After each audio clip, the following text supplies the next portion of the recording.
All right, so we're going to talk about evaluating limits. So we discussed briefly in the last couple videos that if we have a graph or something like that, we can figure out what the limits are by looking at the graph. But here we're actually going to play with numbers and figure out how we plug in numbers to evaluate limits. So in this case, it's really just one simple strategy you got to do. It's just always plug in what the x value is that they tell you the limit is going to. So for example, for this limit right here, it's the limit as x goes to 0 of the function 3x plus 2, okay? So all we do is we just plug in the x value. We plug in 0, okay? So this will give us 3 times 0 plus 2, which will just be 2. So that's what that limit is, okay? Fairly straightforward, fairly simple, okay? So now, most limits that you evaluate, you can just get a number like this and then you're done. However, a lot of the limits that you're going to be looking at, especially if you're talking about an AP test, they will not have just simple numbers like this. They'll probably be more so 3 and 4, but you might see a couple number 2s. But so if we evaluate number 2, if we look at the limit as x approaches 2 of 1 over x minus 2, again, just plug in the x value. In this case, the x value is 2. All right, so if we plug that in, we'll get 1 over 2 minus 2, which is 1 over 0. And what is any number over 0? Well, any number over 0 is undefined. So this limit would not exist because of that. It turns out that if there's a 0 up here instead of a number, we can't go right ahead and say this. All right, and that goes into figuring out how to find removable discontinuities, which we'll talk about in a couple videos ahead of this.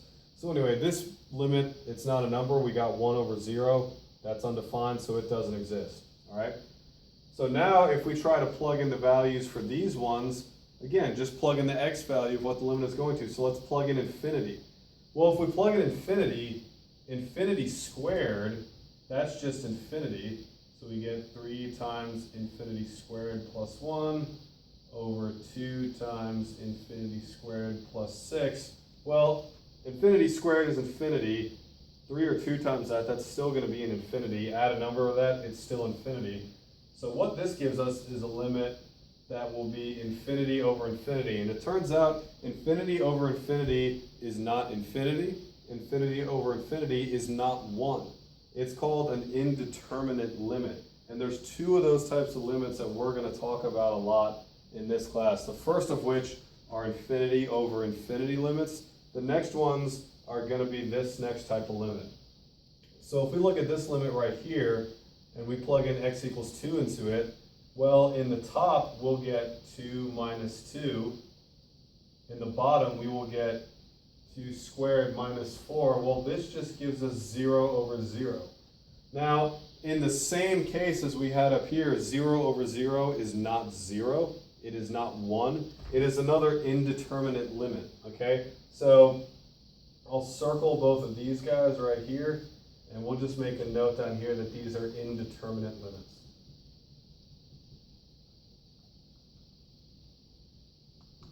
Okay? And just think of the word indeterminate. You cannot determine. So you can't determine what it is. The most common mistake that a lot of students make is they always say infinity over infinity is 1, and they always say 0 over 0 is 0. Please get that out of your head. Do not do that because you're going to be wrong many, many, many times when you do this. It turns out that if you see one of these 2 limits, you got to do something a little bit extra to evaluate that. And we'll actually talk about that in the next couple videos when we discuss how to calculate horizontal asymptotes. That's where infinity over infinity comes into play. And vertical asymptotes, that's more where this comes into play. And then also removable discontinuities, which is when you get 0 over 0 situations. All right, so we can also evaluate left and right-handed limits by doing the same thing, by just plugging in what the x value is. So let's look at this first limit we looked at when we look at the function 3x plus 2. If we look at a left-handed limit of this, that'll be the limit as x goes to 0 minus of 3x plus 2. So let's just plug in 0 minus into that. Now, what does 0 minus mean? 0 minus really means some number slightly less than 0. So like negative 0.0001 or something like that, okay?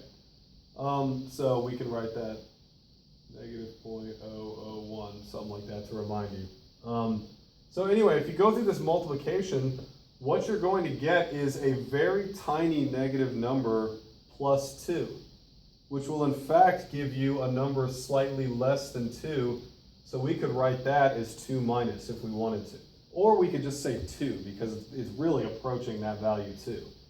Again, if we look at a right-handed limit, the limit as x goes to 0 plus, well, in that case, we're going to plug in some value just slightly bigger than 0, like 0.001 plus 2. Well, if we keep making this 0 plus be closer and closer to 0, just like as we made the 0 minus be closer and closer to 0 up here, this is going to give us some really small positive number plus 2, which will give us 2 plus. So as we look at the left-handed and right-handed limits, what do you see? You see that both limits appear to be approaching the value 2.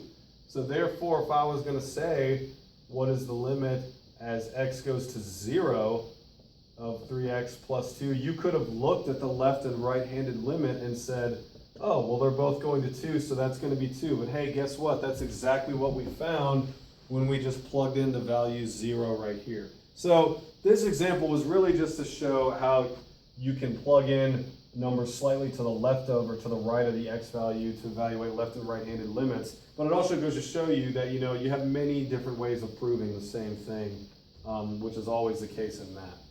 All right?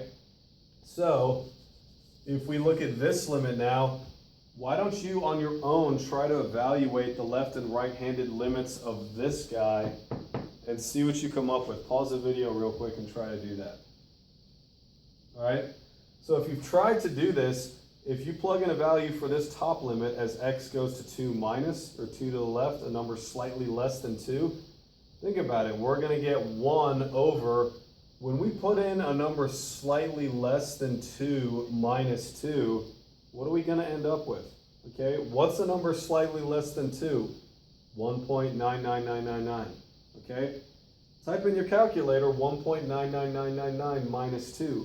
What do you get? You should get an incredibly small negative number.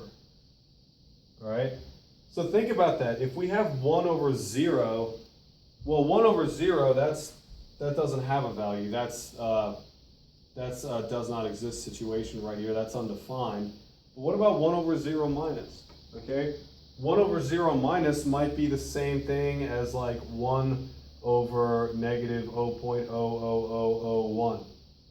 Try plugging that in your calculator, see what you get, okay? You should get that that's actually going to give you a very big number, okay?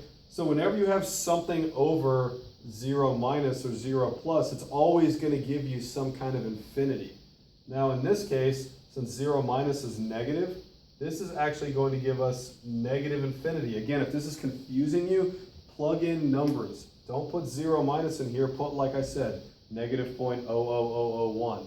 Then try negative 0.10 zeros in 1. See what happens to the numbers when you do 1 over those numbers as you keep making this smaller and smaller, closer to 0. You'll find that indeed it does go off to negative infinity. It's approaching that value.